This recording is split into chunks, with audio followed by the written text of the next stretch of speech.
Thank you, Mr. Chair. Good morning. Good morning. Madam Secretary. Secretary Noem, the White House Deputy Chief of Staff recently said that the Trump administration is actively looking at suspending habeas corpus. Last week you were asked about this, and I want to clarify your position because it's obviously really important to get this right. So, Secretary Noem, what is habeas corpus? Well, habeas corpus is a constitutional right that the president has to be able to remove people from this country and suspend their right let me stop you, ma'am.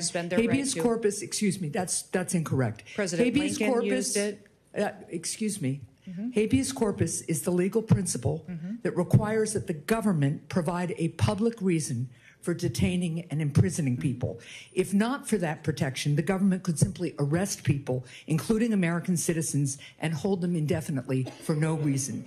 Habeas corpus is the foundational right that separates free societies like America from police states like North Korea. As a senator from the live free or die state, this matters a lot to me and my constituents and to all Americans. So, Secretary Noem, do you support the core protection that habeas corpus provides, that the government must provide a public reason in order to detain and imprison someone? Yeah, I support habeas corpus. I also recognize that the President of the United States has the authority under the Constitution to decide if it should be suspended or not. It has never Let us be clear, though, it has never been done. It has never been done without approval of Congress. Even Abraham Lincoln got retroactive approval from Congress. So I have been asking executive branch nominees a simple question over the past few months.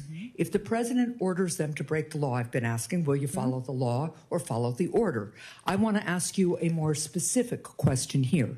If the president tries to suspend habeas corpus and a federal court reverses the president's order, will you comply with the court order and uphold habeas corpus, or will you follow the president's directive? We are following all federal court orders and are complying with that, as is the president, and every decision that I make as well. That is obviously not true for anybody who reads the news. There are federal court orders right now, including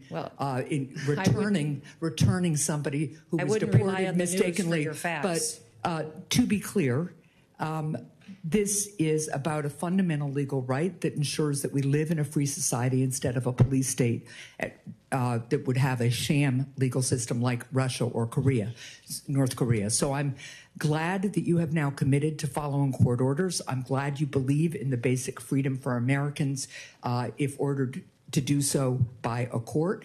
And again, I want just to make clear that it is critically important that even if the president tries to suspend the right of people to know why they've been detained or imprisoned, if a federal court reverses that order, that you will follow that order. And I hope all the members of the administration will, because it's obviously critical that some of the people, for instance, who've been deported by mistake, who didn't get due process, be returned in compliance with court orders.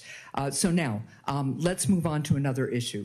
International criminal organizations target Americans with sophisticated cyber crime, including elaborate scams that robbed Americans of billions of dollars, with seniors in the United States losing $5 billion to scammers in 2024 alone. As artificial intelligence improves, so does the ability of criminals to deceive and defraud Americans.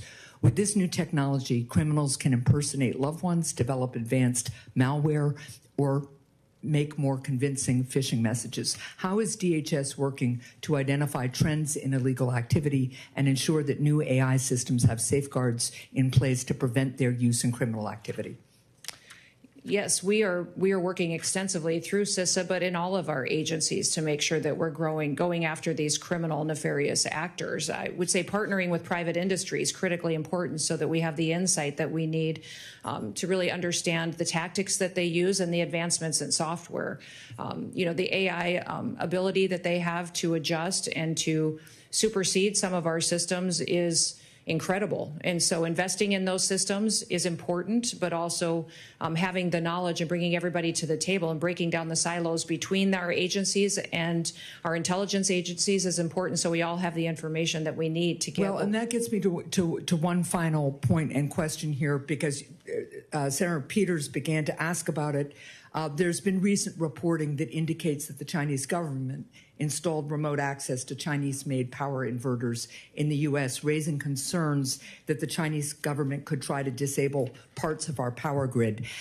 And you made a comment following up on Senator Peters' question about the importance of not only working with private industry on this issue, as you would also want to work on AI, but also on working with state and local governments on cybersecurity. And can you just talk to me a little bit about how DHS is partnering with state and local governments right now on cyber? Well, that's one of the core critical missions of CISA, is to help those state and local governments harden their systems. We're extremely vulnerable by our weakest link.